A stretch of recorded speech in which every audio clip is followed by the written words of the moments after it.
Aos irmãos da Casa Espírita Cristã Maria de Nazaré, do nosso grupo de estudos Rita de Cássia, a minha saudação. Minha saudação também a todos aqueles que porventura possam estar assistindo esse vídeo. Como de praxe em nossa instituição, nós começamos sempre as nossas atividades com uma prece. Então vamos orar. Levantando o nosso pensamento a Deus, nosso Pai, a Jesus, nosso Mestre, a Mãe Maria de Nazaré, patrona de nossa casa, e aos Espíritos mentores de nossa instituição. Que possamos, Senhor, ter uma reunião produtiva, amparados por essa espiritualidade, e que os conceitos que aqui juntos vamos pensar e refletir possam fazer sentido e tornarem a nossa vida mais consistente, mais próxima de Ti. Seja então, em nome da direção espiritual do trabalho, dos Espíritos que conosco dividem a tarefa, mas sobretudo em nome de Deus, nosso Pai de amor e de misericórdia, que nós da Casa Espírita Cristã Maria de Nazaré possamos ter a permissão necessária para considerarmos iniciada esta reunião de estudos de doutrina espírita. Ainda nesta modalidade gravada, fruto desse momento difícil, diferente que nós estamos vivendo, nós vamos dar início ao nosso estudo. Meu nome é Márcio Lama e nós vamos pensar juntos sobre um tema proposto pela direção da casa, que está na introdução do Evangelho segundo o Espiritismo, que é a autoridade da doutrina espírita, controle universal do ensino dos espíritos. Como muitos companheiros conhecem, mas certamente muitas pessoas estão iniciando seus estudos na doutrina espírita, a gente lembra que Kardec era um professor, um cientista, um pedagogo, versado em várias áreas do conhecimento na sua época, França, metade do século XIX. Na época, a França era considerada o centro da cultura, pelo menos do mundo ocidental. E o século XIX foi considerado o século das luzes. Por que o século das luzes? Porque a partir da Revolução Francesa, a Europa teve caráter de libertação daquele peso forte dos dogmas da Igreja Católica. Então, todas as ciências começaram a andar com muito mais rapidez, muito mais velocidade, inclusive surgindo outras ciências, a partir também as ciências comportamentais, sociologia, a partir também da Revolução Industrial, que se deu no final do século XVIII. Pois bem, Kardec viveu esse caldo cultural. Era um professor, um pedagogo, discípulo de Pestalozzi, mas, como eu disse, era também versado em várias ciências, profundo conhecedor, estudioso, na época, conhecedor dentro dos limites que o conhecimento propiciava do magnetismo, e um fenômeno curioso que graçava pelos salões da Europa, principalmente como diversão nos invernos, era o chamado movimento das mesas girantes, ou seja, movimentos involuntários que objetos, como as mesas, pancadas nas paredes, aconteciam e que, através dessas pancadas, desses movimentos, as pessoas faziam perguntas ao objeto e recebiam respostas através de um código de pancadas. Kardec teve informações sobre isso, mas não levou isso muito a sério, achando que isso era mais uma diversão. E como era um professor, como era um homem da cultura, ele achou que esse tipo de diversão não lhe interessava. Mas sendo insistentemente instigado, principalmente por amigos próximos, ele se dá, então, ao trabalho de ir verificar uma dessas sessões. E nessas sessões ele realmente percebe que existe o fenômeno. Com todo o seu conhecimento de ciência, e também, e isso é curioso na vida dele, Kardec passou por muitas dificuldades financeiras, então ele fazia a contabilidade de um teatro de revistas, e onde ele era bastante amigo do mágico. E ele conhecia, versava sobre alguns truques de magia. Ele, então, utilizando seu conhecimento, ele procura tomar todos os cuidados, averiguar todas as possibilidades de fraude que pudesse haver e chega à constatação de que o fenômeno é real. E ele faz uma pergunta curiosa, porque até aquela época, aquela data, as pessoas usavam para brincar, perguntar. Acho que muitos de nós, eu pelo menos sou de uma geração com mais tempo na Terra, não tinha tanta televisão, tanto joguinho de... Aliás, não tinha nem televisão onde eu fui criado, no interior de Minas. As brincadeiras de criança, de jovens, eram brincadeiras menos tecnológicas, digamos assim. E havia tal do copo que se mexia. Então, eu fazia pergunta ao copo e o copo se mexia. Na realidade, eu nunca vi aquele copo se mexer. Mas as pessoas diziam que se mexia e tal. Isso era um tipo de brincadeira que existia. E quais as perguntas que se faziam ao copo? Havia coisa de criança, jovens, né? 12, 13, 14, 15 anos. Pergunta boba, Joãozinho vai namorar com Mariazinha, essas coisas. E era mais ou menos isso que acontecia no tempo de Kardec. As perguntas eram fúteis, eram perguntas de caráter pessoal. E Kardec faz uma pergunta interessante. Talvez a pergunta mais sábia que já foi feita. Quem são vocês? E por que ele faz essa pergunta? Porque a partir do momento em que ele tem consciência de que o fenômeno é real, ele também, como cientista, como homem da cultura, homem do conhecimento, ele diz: a mesa, parede, não tem nervos, não tem possibilidade, não tem inteligência, não tem possibilidade de responder.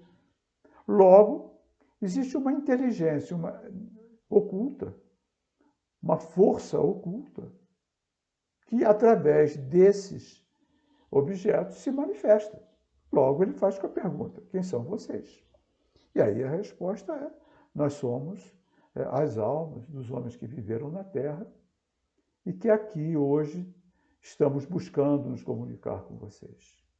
Nossa, isso para ele foi um banho de luz, se a gente pode dizer assim. Por quê? Porque era um homem do conhecimento, como eu já disse.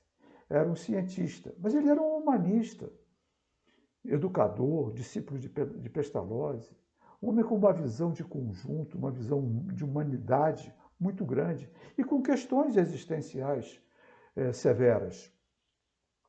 As grandes questões filosóficas que na cabeça dele existiam, como existe na cabeça de todos os grandes pensadores: quem eu sou, de onde eu vim, o que eu estou fazendo aqui e para onde eu vou. Essas são questões existenciais que as filosofias e as religiões buscam responder.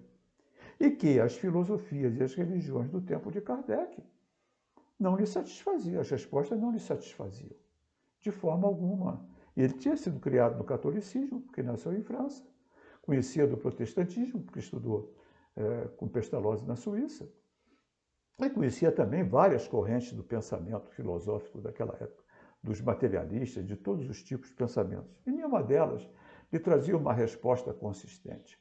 Ora, quando o fenômeno diz que são as almas, aquele fenômeno ele é produzido pelas almas daqueles que viveram na Terra, ou seja, então fala da continuidade da existência, isso para ele foi uma luz. Então, tá bom, maravilha. Então, ele começa, para uso pessoal, a interrogar o fenômeno, a fazer as suas perguntas. Só que é cientista. Volto a dizer, e me permitam a redundância.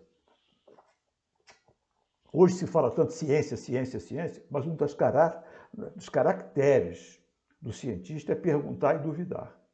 A ciência nunca teve verdades absolutas. A ciência ela é constituída de verdades provisórias, porque senão não evoluiria.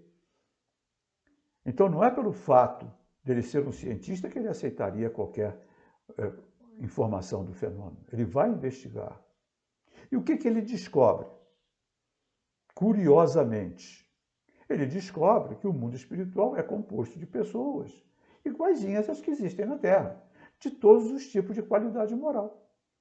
dos mais fúteis aos maus, mas também dos mais intelectualizados, também dos vigaristas, dos perversos, dos manipuladores. Isso sempre teve na época, todo o tempo, e continua tendo. Pessoas que manipulam, pessoas que se utilizam da inocência, da ignorância, que exploram o semelhante. E se o simples fato de desencarnar, e a doutrina espírita nos ensina isso, não muda ninguém. Pode mudar a forma de enxergar para alguns ou para muitos, mas não muda moralmente uma pessoa. O que muda moralmente uma pessoa é o esforço de transformação. Então ele chega a essa conclusão, que não são todos os espíritos confiáveis. Aliás, o próprio espírito que se manifesta mais constantemente no início para Kardec, diz para ele: agora vão entrar os espíritos de sabedoria. Eu até agora só fiz te chamar a atenção. Ele se faz até muito amigo desse espírito. Está me faltando o nome aqui. Na hora que terminar a palestra eu vou lembrar o nome, como sempre, né? Mas na hora que está na hora de eu reencarnar e outros espíritos entrarão, serão os espíritos de sabedoria, como a gente percebeu. Mas e daí? Aí o que Kardec faz? Kardec não se contenta em um médium ou um grupamento de médiuns. E aí é quando ele fala o controle universal da doutrina. Em primeiro lugar, ele não tinha noção da extensão da sua tarefa. Ele começou para uso pessoal. E lá no livro Obras Póstumas, que existem vários textos de Kardec, não foi escrito, o livro foi compilado pelos seus seguidores, sua esposa e aqueles mais próximos, dos seus textos, tudo que ele guardou, por isso se chama Obras Póstumas, após o desencarne de Kardec. Existem alguns diálogos dele com o Espírito de Verdade, o seu guia, nada mais é que Jesus. E nesse diálogo, o Espírito de Verdade fala que, na realidade, ele tinha uma missão. E que essa missão era divulgar não essa nova mensagem, porque a mensagem é a mensagem do Cristo, mas aquilo que dava motivação para a transformação proposta por Jesus. Porque Jesus nos propõe uma transformação moral. A revolução que Jesus praticou foi uma revolução moral. Estamos falando de valores. Jesus propõe um código de valores diferente do código de valores que se usava na época e que se usa até hoje, de uma forma geral. Só que para você mudar um valor, para você fazer uma mudança, sempre será um sacrifício. Mudar um hábito sempre será um sacrifício. Você quer a pessoa ter um vício, um hábito de fumar, quer parar de fumar, vai fazer um sacrifício. E quando é que a gente faz sacrifício? Quando o sacrifício ficou uma palavra pejorativa, uma expressão pejorativa, mas não é. Sacrifício é quando você tem que abrir mão de uma coisa que tem valor por outra que tem mais valor, quando você não pode ter as duas. Então você sacrifica uma delas. Isso é o sacrifício. Então, para eu sacrificar um valor que eu tenho e que me leva a viver na Terra, na vida material, buscando cada vez mais o meu conforto, a minha satisfação, a satisfação dos meus sentidos, atingir as minhas metas, normalmente metas materiais de crescimento profissional, intelectual, financeiro. Para eu repensar alguns desses valores, eu preciso ter uma motivação. E qual é a motivação? Jesus propôs reino dos céus. Eu sou meio repetitivo nesse assunto, mas é porque a proposta de Jesus ficou meio vaga. O que é reino dos céus? Mas era o máximo que ele podia falar, ele estava falando para crianças espirituais. O reino dos céus seria um lugar, um paraíso, um local onde não tem dor, onde não tem sofrimento. Seria o máximo. E a gente vai ver que as religiões falam, cada uma tem a sua interpretação do que seja o reino dos céus. Que é a continuidade da existência. Todas as religiões são espiritualistas, todas as religiões espiritualistas falam que nós somos espíritos e que vamos continuar a nossa existência. Porém, as informações do mundo espiritual, ou seja, da continuidade da existência, normalmente são superficiais e insuficientes para qualquer pessoa que pense, que questione. Paraíso eterno, inferno permanente. Ora, se cessam as causas, cessam os efeitos. Como é que pode uma pessoa ir para o inferno permanentemente se cessam as causas que levaram ela a praticar aqueles atos? Como é que pode um Deus dito como misericordioso, Pai, compaixão, que cobra dos seus filhos até mesmo o amor pelos inimigos, e ser tão cruel a ponto de levar um dos seus filhos, criação dele, portanto, se tem defeito, a culpa é dele, vamos falar dessa forma. Se criou com defeito, ele é que é o responsável, porque ele é que é o criador. Essa pessoa, então, faz escolhas equivocadas e, para o resto da vida, vai ser torturada. Isso é falta de compaixão. Esse Deus é um Deus que muitos, e eu inclusive, renegam. E isso graçou um materialismo muito grande, porque as explicações das religiões eram insuficientes. Então, o que é a doutrina espírita? É o Consolador prometido. O que é o Consolador prometido? Aquele que veio acrescentar aquilo que Jesus não disse, porque ele prometeu. E veio resgatar a essência do seu ensinamento, que seria perdido através dos tempos. Os tempos mais negros da história foram da Idade Média, causados pela Igreja Católica, onde qualquer ensinamento de Jesus foi para o espaço. Então, resgatar a essência do ensinamento, do amor, não amor sentimento, mas o amor conduta, comportamento, amor atitude, de fazer ao outro o que quer que te faça, e dando uma motivação para a renovação dos valores necessários para ajustar a nossa vida a uma vida espiritual mais plena, de mais felicidade. Porque vai nos falar do mundo espiritual, na continuidade da existência. Tudo bem, maravilha, mas e daí? Como é que é esse lado? E os espíritos nos ensinam, mas também Kardec, com a sua capacidade de percepção, de professor, de buscador do conhecimento, vamos chamar dessa forma, ele não se contenta com a resposta de uma pessoa. Da mesma forma que se a gente vai viajar para algum lugar, a gente vai buscar informações, mas não vai buscar informações de um. Hoje a gente tem o Google, hoje a gente tem uma montanha de ferramentas de pesquisa. Tem até avaliação, você vai viajar para algum lugar, vai ficar em algum... Quais são os passeios que faz aí? Qual é a qualidade desse hotel? A gente busca muita informação, porque se você for viajar sem nenhuma informação, vai perder a característica da sua viagem. Vai perder passeios, vai perder locais culturais, de paisagem, que lá possam existir. Mas também a informação de uma pessoa só é insuficiente. Eu tenho um amigo, Ricardo, tá? Ricardo Carreira. Ele vai até... Alguém vai falar para ele que eu falei o nome dele. Tá? Eu uma vez brinquei com ele que eu falei que odiei Bariloche. Bariloche é um destino de tanta gente aí que acha maravilhoso e tal. Deve ser. Só que quando eu fui, foi no verão, quando teve aquela erupção, talvez algumas pessoas lembrem, de um vulcão lá no sul do Chile que lançou cinza para tudo quanto é lado, Bariloche, que fica ali na Patagônia, finalzinho da Argentina, sofreu com esse vulcão. Inclusive muitos voos foram cancelados.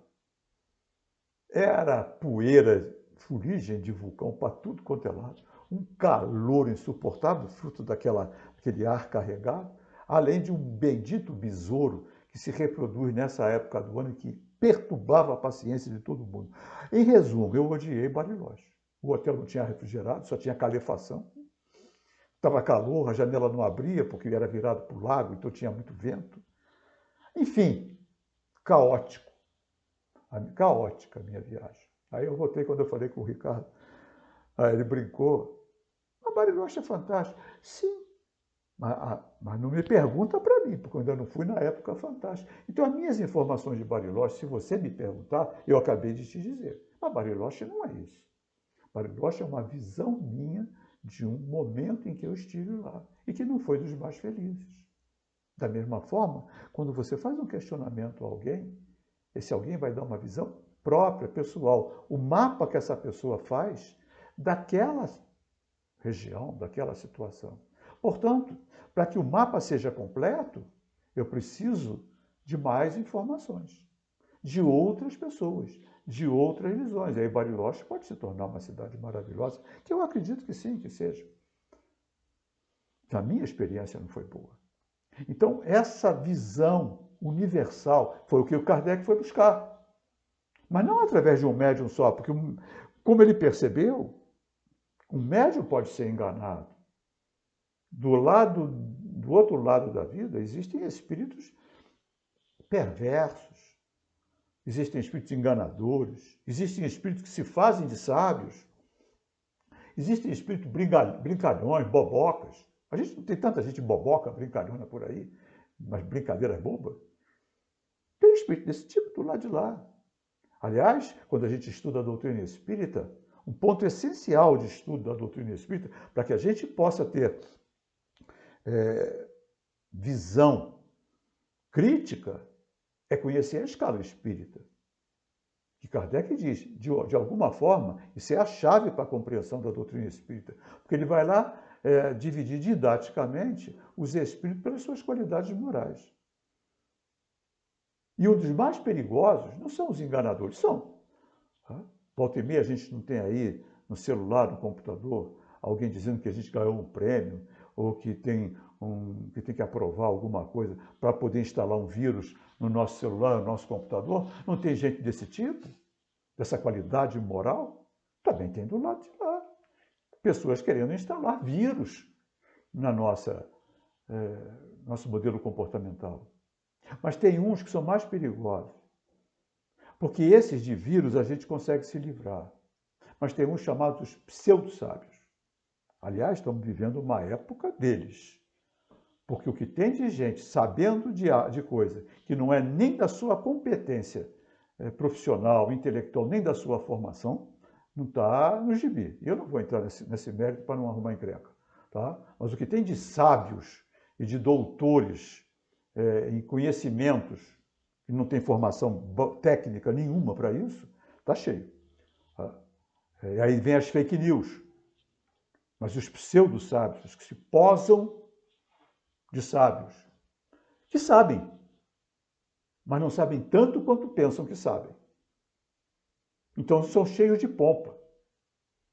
E essa pompa pode enganar.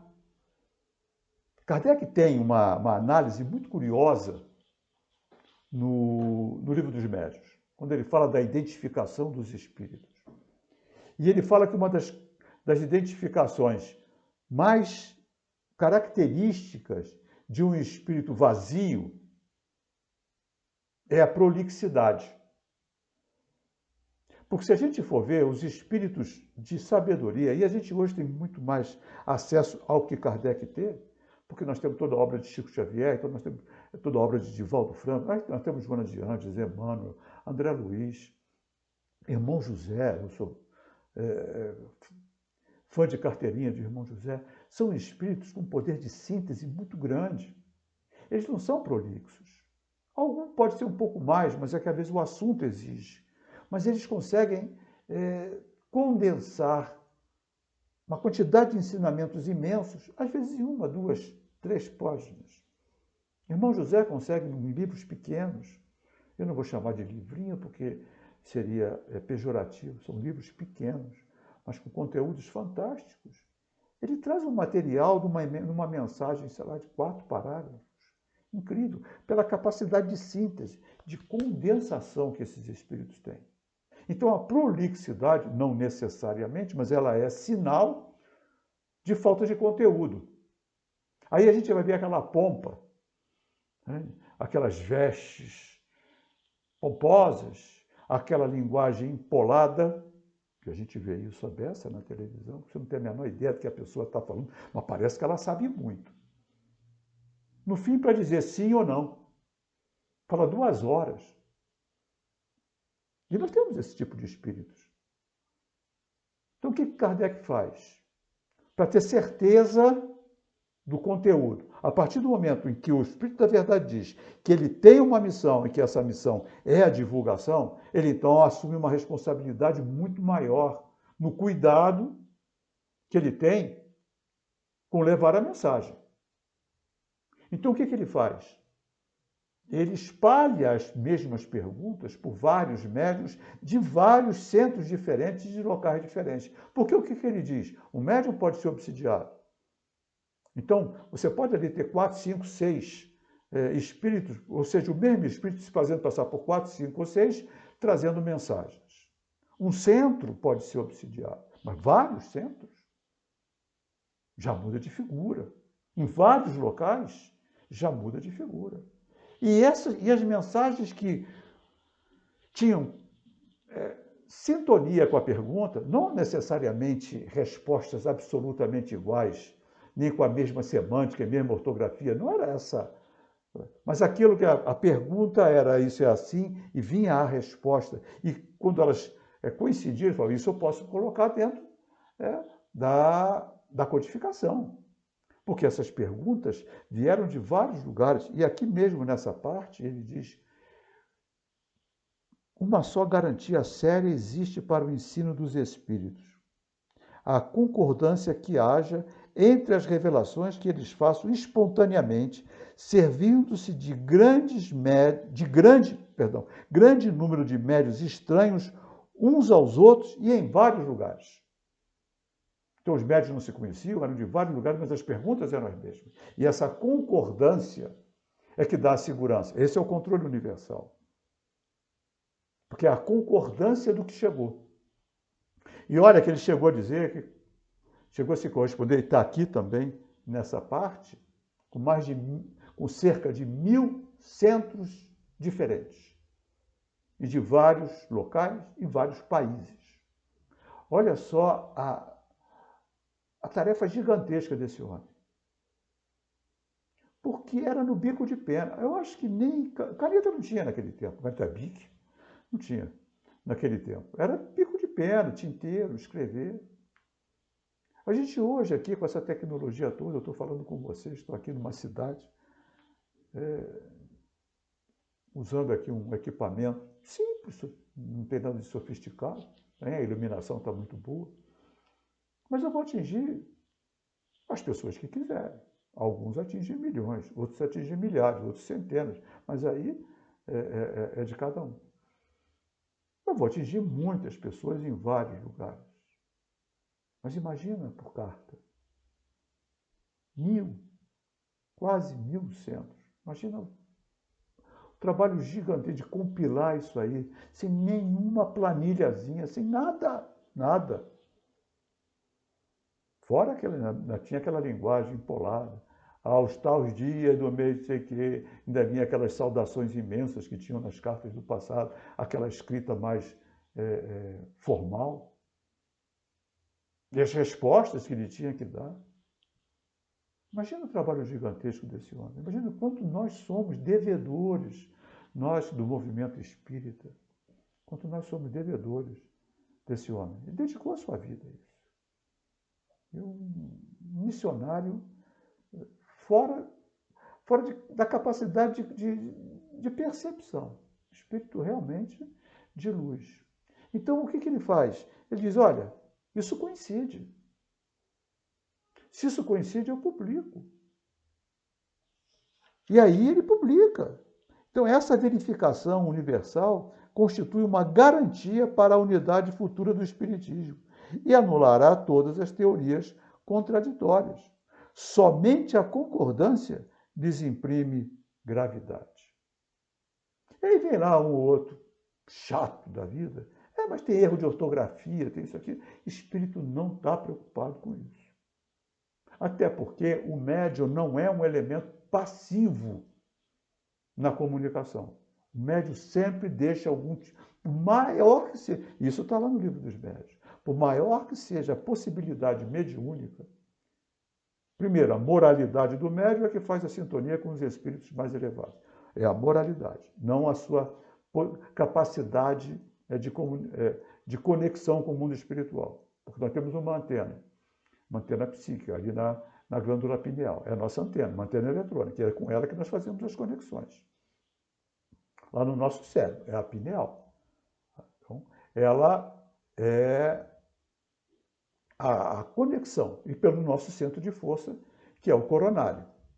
É através desse centro de força que nós temos comunicação com o mundo espiritual, através das energias que nós emitimos.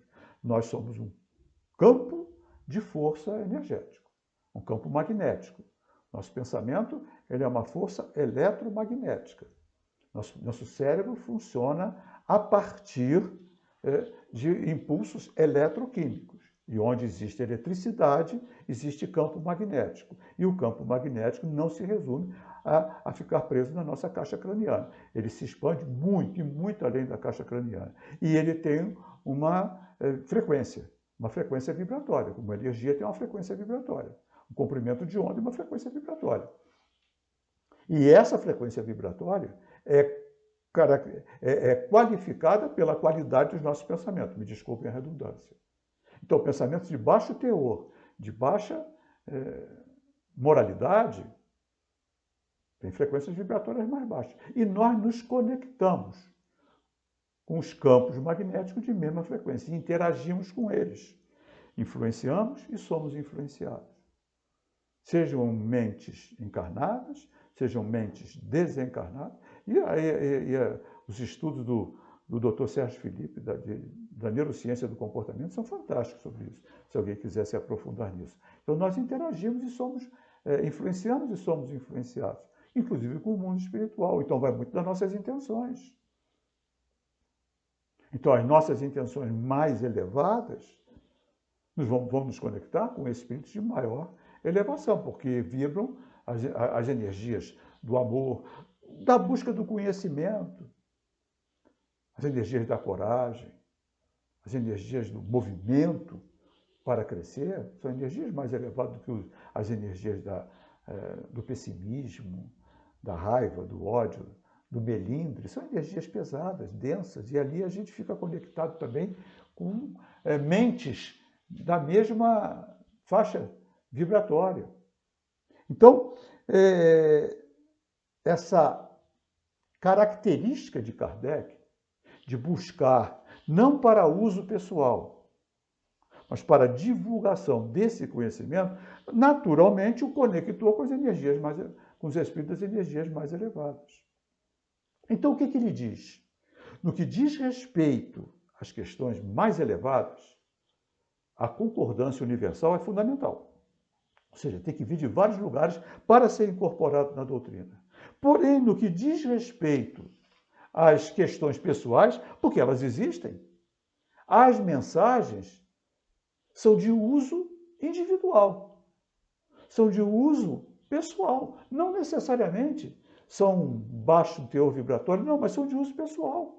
Porque se eu tenho uma questão pessoal, e às vezes não, e quantas vezes nós temos, e a gente interroga os espíritos através dos médiuns, aquela resposta é para nós, não é para todos, porque cada um de nós é uma individualidade.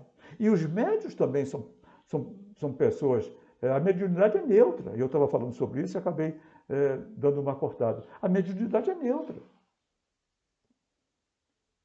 Da mesma forma que ter braço, ter perna, ter olho, ter olhos, ouvidos, é neutro. Boas pessoas e más pessoas têm. A mediunidade é uma capacidade. Ela é neutra. Quem dá o direcionamento é a moralidade do médium. Então, às vezes o médium tem uma mediunidade, uma possibilidade mediúnica de comunicação muito grande. Com licença, uma aguinha aqui vai bem.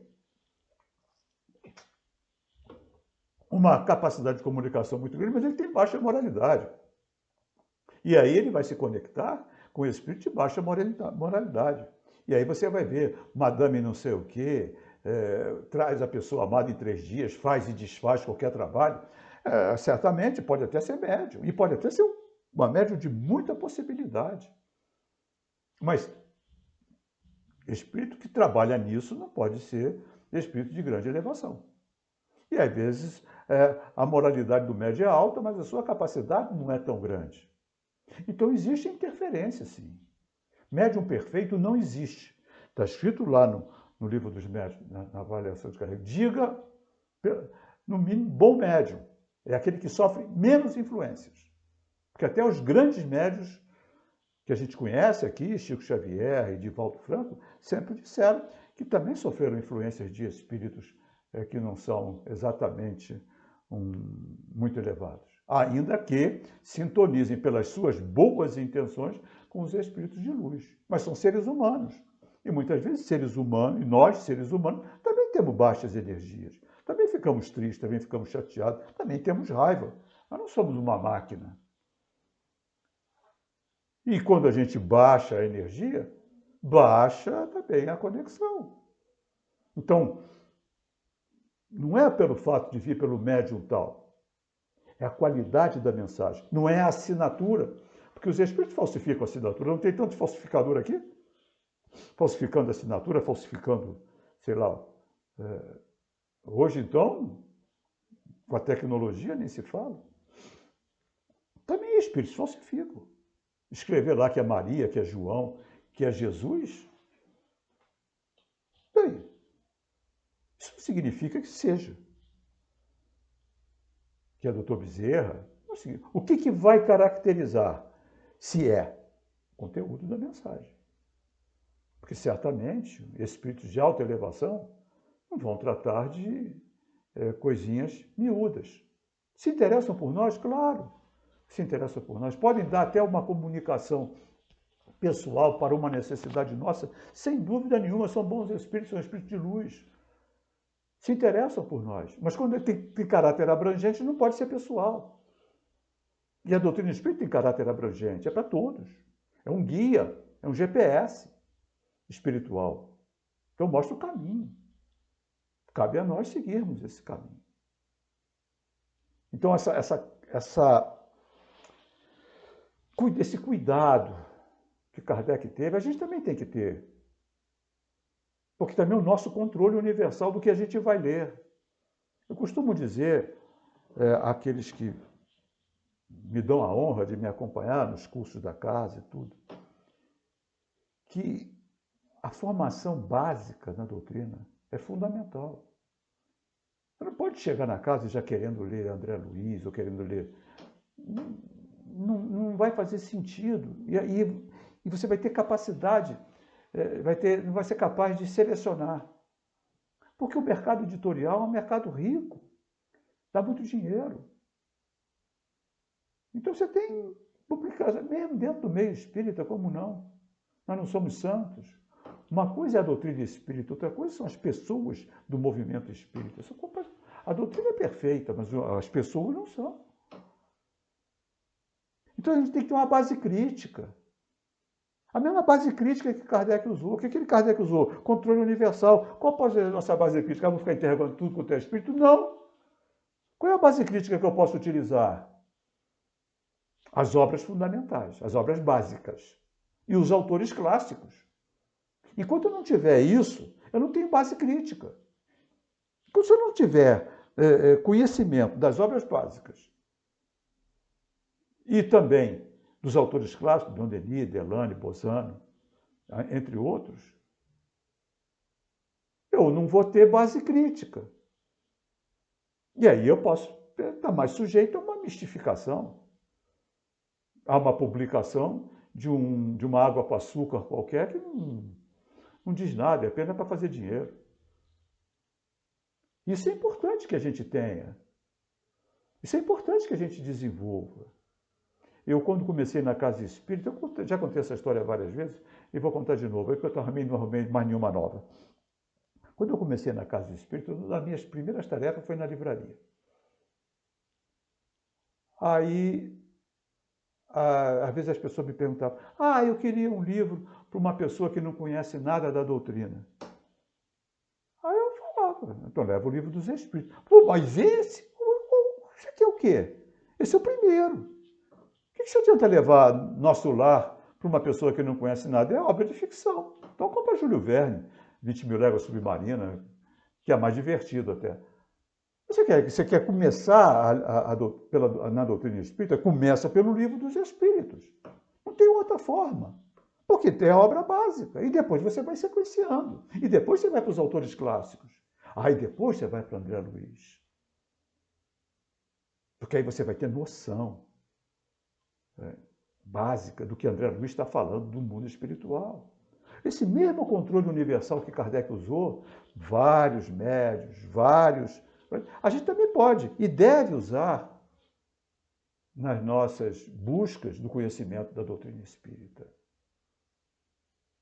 E como é que eu posso ter controle? Eu tenho que ter conhecimento. E onde é que eu vou arrumar esse conhecimento? Estudando. Quem quiser conhecer a doutrina espírita tem que fazer um curso com os espíritos. Está lá na introdução do livro dos Espíritos. Isso não é diversão. Isso não é ritualismo. Isso não é ir no centro, tomar passe e ouvir uma ou duas palestras. Não, isso é estudo. Porque isso é conhecimento. E o conhecimento nos melhora o nosso discernimento. Então a gente tem que ter controle universal sobre o que eu estou ingerindo. Porque o conhecimento que não me torna melhor, ele não é válido. Quem disse isso foi Sócrates. Aquele conhecimento que não me torna melhor não tem validade nenhuma. Todo conhecimento tem que me tornar melhor.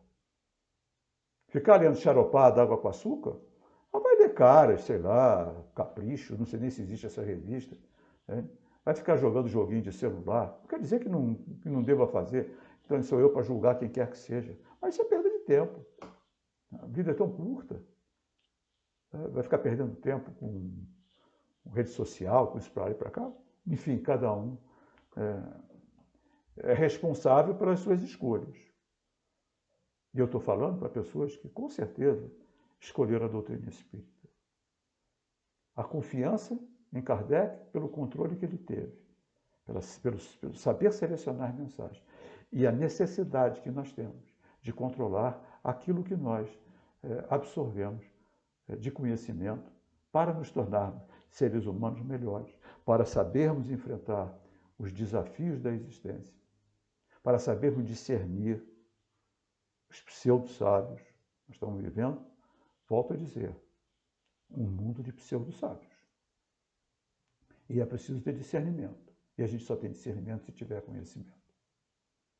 Então, que Jesus possa nos ajudar nesse processo, nesse mundo em revolução, em transição, no qual nós estamos encarnados. Então, a gente sabia que ia ter que encarar uma barra dessa. Quando veio para cá, já veio sabendo, olha, vai encarar uma barra, mas você está preparado para isso.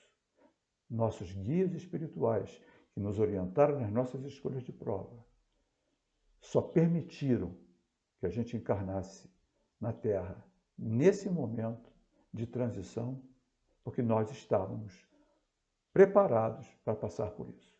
Essa confiança nos dá a coragem e nos afasta o medo. A pior coisa que a gente pode ter é medo. Nós somos espíritos imortais, temporariamente num corpo de carne, filhos de Deus, e nosso Mestre é Jesus. E quem tem Jesus no coração não tem medo de assombração. Dá para fazer uma rimazinha. Tá? Então, que Jesus nos abençoe e nos dê muita força para a nossa jornada. Vou fazer então a nossa prece de encerramento. Senhor Jesus, Deus Pai, agradecemos profundamente essa oportunidade de troca de informações, de estudos, de conhecimento que nos foi dada.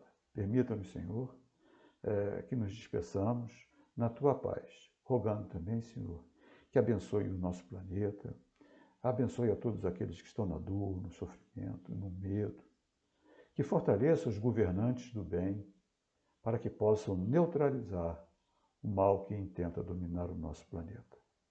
Seja então, Senhor, em nome da direção espiritual do trabalho, dos espíritos que conosco dividiram a tarefa, em nome de Maria e de Jesus, mas sobretudo em nome de Deus, nosso Pai de amor e de misericórdia, que nós possamos dar por encerrado essa etapa de estudo de doutrina espírita. Graças a Deus.